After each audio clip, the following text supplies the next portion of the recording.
Queen Victoria, how one monarch shaped an empire. She was just 18 when they handed her the crown. No one thought this young girl would change the world, but she did.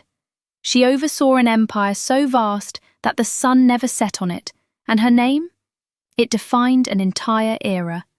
This is the story of Queen Victoria, how one monarch shaped the destiny of millions and left a legacy that still echoes through the corridors of history. 1. Victoria's unlikely rise. Meet Drina, a sheltered girl, fifth for a throne no one thought she'd inherit. Then, death rewrote history. Her father, Edward, Duke of Kent, died before she walked. Her uncles, Kings George IV and William IV, left no heirs. 8 royal funerals later, the crown hung over an untested teenager. At dawn on June 20th, 1837, pounding echoed in Kensington Palace. The king is dead, long live the queen. She was 18, alone, unprepared. She was only 18 years old. No political experience, no real allies, no preparation. And yet she became the queen of the largest empire in the world. The quiet princess became the steel spine of an empire and defined the Victorian age. All because fate knocked when the world least expected it. 2. Young Queen's first challenges. Victoria was now queen, but Britain's political elite wasn't thrilled. Britain's teenage queen faced a brutal truth. Her own government saw her as Lord Melbourne's doll. Then she broke the strings. For 2 years, Little Endon Melbourne was her lifeline, teaching her politics, calming her fears. But their closeness fed whispers. Does he rule her? Does he love her? Then came the bedchamber crisis. When Tory Little Endon Melbourne Robert Peel took power, he demanded she fire her ladies-in-waiting because they were Melbourne's allies. A naked power play. Victoria's reply, "I will not sacrifice my ladies." Peel resigned in outrage. The puppet queen had beheaded her own government. This became the last time a British monarch vetoed a Little Endon Melbourne's cabinet choice. Overnight, Britain saw her steal. The girl queen was gone. The price? Her popularity plummeted. Crowds booed her carriage until she married Albert months later. The Queen and her prince. When Queen Victoria met Prince Albert, history got a love story and a power upgrade. In 1836, young Victoria met her cousin Albert, charming, intelligent, and handsome. But she forgot him. The throne came first. When they reunited in 1839, Sparks, Victoria wrote that Albert was beautiful, and their 1840 wedding made white dresses iconic. Their 9 children married into 18 European royal houses, earning Victoria the nickname Grandmother of Europe. But Albert gave more than romance. He rebuilt the monarchy, abolitionist speeches, tech expos, education reform. Behind closed doors, Victoria depended on him utterly. Without Albert, I am nothing. When he died at 42, she wore black for 40 years, and Britain's sun set early.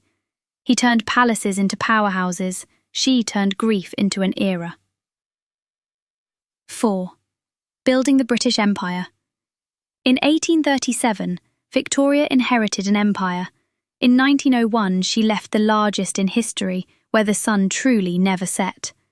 We're talking 1/4 of the world's land and 1/5 of the global population. How? Technology let London rule continents overnight. Steamships, railways, and the telegraph made it easier to control distant lands. India became the jewel, but only after crushing the 1857 rebellion and installing direct colonial breezes. Victoria was crowned Empress of India in 1876. India's GDP dropped 24% under British rule. In Africa, European powers carved a continent at the 1884 Berlin Conference. Britain took its slice, through Maxim guns and broken treaties. In Canada, Australia, settlers flourished while First Nations and Maori lost land, language, lives. The empire's progress had devastating costs. But here's the thing, for Britons, an age of pride. For colonies, Exploitation, famine, resistance. Victoria's empire was a paradox, glorious and grievous. Life in the Victorian Age. Life in the Victorian era. Think Sherlock Holmes meets Charles Dickens. Industrial soot, etiquette rules, and inventions that would change the world. Kids worked 12-hour shifts in factories, mines, and chimneys. No school, just survival. Thames reeked and was named Great Stink of 1858 when Parliament soaked curtains in lime to block Thames odour. Sick? Doctors prescribed cocaine for toothaches, mercury for STDs, and soothing syrups killed thousands of infants. Opium overdoses. The original legal high era. And fashion? Women were walking architecture, ribs cracked by corsets, hips extended by steel bustles. Crinolet fires caused 3,000 dress-related deaths in 1860s. The new middle class dined on roast beef and aspired to proper manners, while the poor crammed into slums with open sewers. 2 worlds, 1 empire. This was the age of miracles and monsters. We inherited its trains, telegraphs, and traumas. 6. Scandals and shadows. Queen Victoria, the empress of half the world. But beneath the crown lay scandal, grief, and shadows the empire couldn't hide. When her beloved Prince Albert died in 1861, Victoria went into deep mourning. But did you know she wore black for 40 years? She even avoided public duties for nearly a decade, sparking political uproar. Then, enter John Brown, her gruff Scottish servant. He called her woman, not majesty, and rumours exploded. Mrs. Brown, they whispered. She burned their letters to hide the truth. Then came Abdul Karim, her Indian munshi, aka teacher. She gifted him land, seated him beside princes, and her court erased him from history after she died. Meanwhile, her empire starved millions in India and caged thousands in African camps. 26,000 women children died. At Boer War concentration camps, Victoria on colonies matter, we must show who is master. But the blood stained her legacy. Hypocrisy. Victoria condemned slavery while profiting from oppressive indenture systems in India, Caribbean. Beneath the crown, a widow's pain, forbidden bonds, and imperial shadows. Even the grandmother of Europe couldn't outrun scandal or history's judgment. Death and legacy. January 22nd, 1901. As Victoria's breath faded, the 19th century died with her. From Bombay to Toronto, cities froze. The Empress was gone, and with her the era that bore her name. At her funeral, kings carried her coffin draped in white, not black. Hidden inside, Albert's robe, Brown's ring, and a lock of Karim's hair.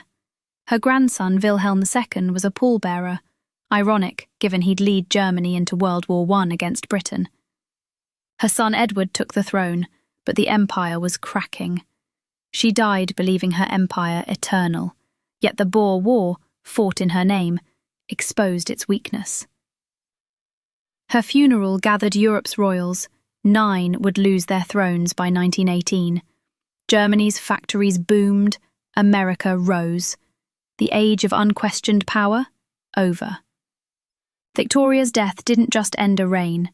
It unleashed a century of fire, blood, and revolution. The sun had set, and dawn would scorch the earth. And yet, over a century after her death, we still speak her name, not just as a queen, but as a symbol of ambition, transformation, and an age that tried to shape the future. Thanks for watching, and remember, behind every crown is a very real, very human story.